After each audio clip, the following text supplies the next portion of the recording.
नमस्कार दोस्तों, स्वागत है आपका गोविंदम बायोलॉजी क्लासेस में। हम पढ़ रहे थे सेकंड चैप्टर नर युग्मकोद्भिद और मादा युग्मकोद्भिद, male gametophyte and female gametophyte structure and development. इसमें हम ये पढ़ रहे थे कि एक जो पुष्प है, पुष्प के अंदर जो नर जननांग है उनके बारे में पढ़ रहे थे। सबसे पहले हम पढ़ रहे थे नर जननांग के बारे में। नर जननांग के रूप में बारे में इतना पढ़ लिया हमने, तो इसका इतना पता हो गया अपने को कि पुष्प के अंदर नर जननांग के रूप में पाए जाते हैं पुमंग, एंड्रोशियम। और पुमंग की जो एक इकाई होती है वो होती है पुंकेसर, स्टामेन। इसका दूसरा नाम है लघु बीजाणु पर्ण। वो पर्ण जो क्या करे, लघु बीजाणुओं को धारण करने का काम करती है। ये पर्ण का रूपांतर होता है, इसलिए क्या बोलते हैं इसको, ये लघु बीजाणु पर्ण बोल देते हैं ये। तो जब हम नर जननांग के बारे में पढ़ रहे थे, पुंकेसर की संरचना जस्ट हमने पहले वाली वीडियो में पढ़ ली इसमें। तो पुंकेसर की संरचना आपने जब पढ़ ली तो उसके तीन भाग बताए। सबसे ऊपर परागकोश एंथर, फिर कनेक्टिव योजी, और सबसे लास्ट वाला था पुतंतु, जिसके अंदर से योजी है वो क्या होते हैं, वो संयोजक होता है। वो क्या करता है, परागकोश और पुतंतु को जोड़ने का काम करता है। पुतंतु है एक बंद संरचना होती है, उसका केवल इतना ही काम होता है कि वो केवल पराग कोश को धारण करने का काम करती है। सबसे जो पुंकेसर में जो सबसे ऊपर जो इंपॉर्टेंट जो पार्ट होता है वो होता है परागकोश, एंथर बोलते हैं उसे। क्यों इंपॉर्टेंट है, क्योंकि वो जन्मसम फर्टाइल होता है। हमें जो नरयुग्मक चाहिए, नरयुग्मक क्यों चाहिए, क्योंकि लैंगिक जनन है, इसमें हमें क्या कराना पड़ेगा, निषेचन करवाना पड़ेगा। तो निषेचन के लिए हमें क्या पड़ेगी, नरयुग्मक की आवश्यकता होगी और मादा युग्मक की आवश्यकता। मादा युग्मक हम बाद में बनाएंगे जब हम मादा जननांग पढ़ेंगे। फिलहाल हम नर जननांग पढ़ रहे हैं तो हमें यहाँ पे नर युग्मक की आवश्यकता है। यहाँ पे तो हमें ये देखना पड़ेगा सर नर युग्मक बनते कहां पे हैं। तो हमें ये भी बात कर चुके हैं कि जो नर युग्मक है वो बनते हैं परागकोश में। कहां बनते हैं, परागकोश में। कौन होते हैं नर युग्मक, परागकण या लघु बीजाणु।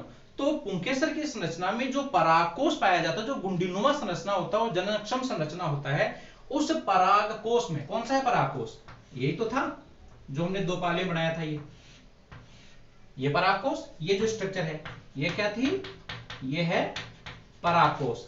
तो इस परागकोश के अंदर किसका निर्माण होता है, पराग कणों का निर्माण होता है। ये कौन है, ये है पराग कण है ये। तो सबसे पहले हमें क्या करना पड़ेगा कि आज का जो टॉपिक है हमारा वो यही है कि ये जो परागकोश है इसकी संरचना कैसी होती है। अब जब इसकी संरचना की बात करोगे तो आपको क्या करना पड़ेगा, आपको सेक्शन काटना पड़ेगा। सेक्शन दो प्रकार से करता है, एक होता है टीएस और एक होता है एलएस। यहां पे ये जो स्ट्रक्चर है इसका हमें करना पड़ेगा टीएस, अनुप्रस्थ काट, आडी काट काटनी पड़ेगी। तो जब आडी काट काटोगे तो काट दो, ये लो साहब कर दिया, काट दिया। काटने के बाद में क्या करो, आप इसको क्या कर दो, उठा करके साइड के अंदर रख दो इसको। तो ये और ऊपर से क्या, यहाँ टीएस काटो और माइक्रोस्कोप पे नीचे लगाओ। जब आपने इसकी जब टीएस काटी, इसके टुकड़े काटे और आपने उठा करके उसको क्या किया, जो टुकड़े काट लिए आपने और माइक्रोस्कोप लगाया, आप देखते हो तो आपको दिखाई क्या देता है, आपको ये डायग्राम दिखाई देता है। नहीं समझे तो फिर बता देता हूं मैं। देखिए ये जो भाग है ये ऐसा होता है, ये इस प्रकार से अंदर से ये, और ये हो गई इसका यूजी। आप चाहें अगर इसे और अच्छा समझना चाहिए तो आप इसे ये लो साहब, ये पुतंतु बना दो इसका। ये अब समझ आ गया होगा आपके, ये हो गया पुतंतु, ये क्या हो गया कनेक्टिव।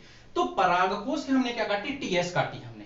जब हम परागकोश की टीएस काटते हैं तो परागकोश की संरचना में कौन कौन से पार्ट हैं वो हमें दिख जाते हैं, कौन कौन सी कोशिकाएं पाई जाती है। तो स्ट्रक्चर ऑफ एंड परागकोश की स्ट्रक्चर पढ़ रहे हैं, तो जब हमने परागकोश की टीएस काटे तो ये स्ट्रक्चर हमारे सामने आ गई। अब देखिए स्ट्रक्चर में देखिए क्या क्या दिखाई दे रहा है आपको, कि ये जो परागकोश है, ये जो परागकोश जो एंथर है, इसकी संरचना में हमें दो पालियां दिखाई देती है। कौन कौन सी पालियां दिखाई देती है, देखिए ये पाली, यहां पे देखिए। यदि मैं इसको बीच में से डिवाइड करता हूं ऐसे, तो ये हो गई दो पाली, एक पाली और दो पाली। तो ये हो गई फर्स्ट पाली और ये हो गई सेकंड पाली। क्यों, क्योंकि जो परागकोश है वो दो पालियों में बटी हुई संरचना है। ये इधर वाली पाली और ये उधर वाली पाली, दो लूप्स हो गए यहाँ पे ये। अब जो प्रत्येक पाली है, ये पाली और ये पाली, तो परागकोश है दो पालियों में बटी हुई संरचना है, और जो प्रत्येक पाली है वो द्विकोष्ठीय होती है। कितनी कोष्ठी होती है, द्विकोष्ठीय। तो देखिए एक पाली ये हो गई, अब ये दो कोष्ठ बनी, ये लो साहब ये एक कोष्ठ और ये कौन सा हो गया, दूसरा कोष्ठ। तो प्रत्येक पाली द्विकोष्ठी होती है। ये है कोष्ठ जो नीला, ये आपको अंदर वाला दिखाई दे रहा है, ये एक कोष्ठ और ये हो गया दूसरा कोष्ठ। इसका भी ये एक कोष्ठ और ये कौन सा हो गया, दूसरा कोष्ठ। तो प्रत्येक पाली द्विकोष्ठीय होती है। इस प्रकार से एक परागकोश में कितने कोष्ठ हो गए? 4 कोष्ठ हो गए भाई।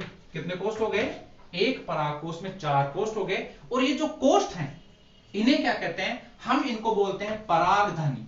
क्या बोलते हैं इसको? परागधानी। या फिर आप इनको बोल सकते हो परागपाली, पोलन सेक बोलते हैं इंग्लिश में। या फिर आप इनको बोल सकते हो लघु बीजाणुधानी, माइक्रोस्पोरेंजियम। तो ये जो कोष्ठ है, जो 4 आपको दिखाई दे रहे हैं, क्या नाम है इनका? आप चाहे इन्हें परागपाली बोल दो, चाहे आप इनको परागधानी बोल दो, और चाहे आप इनको बोल दो लघु बीजाणुधानी, माइक्रोस्पोरेंजियम। और ये जो लघु बीजाणुधानी है, इन्हीं में किनका निर्माण होगा? जो आप लघु बीजाणु या परागकण नर युग्मकों की बात करते हो, वो नर युग्मक परागकोश की इन लघु बीजाणुधानियों में ही बनते हैं। तो ये बात क्लियर हो गई कि साहब नर जन्मांग में नर युग्मक जो परागकण वो कहां बनते हैं? तो नर युग्मक जो बनते हैं वो कहां बनते हैं? परागकोश की जो परागधानियां, लघु बीजाणुधानियां हैं, उनके अंदर ये बनते हैं। ये यहां तक की बात होगी।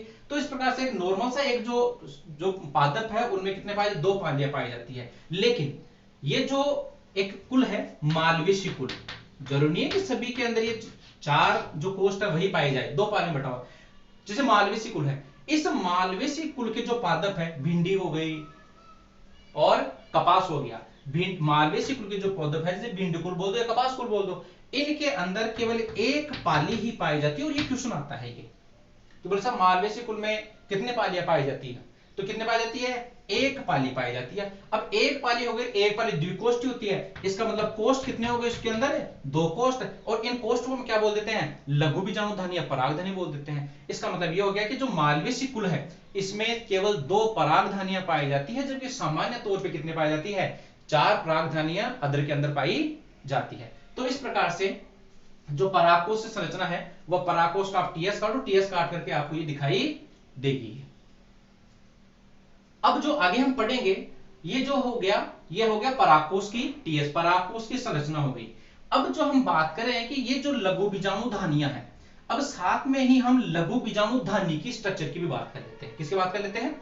लघु बीजाणुधानी की स्ट्रक्चर।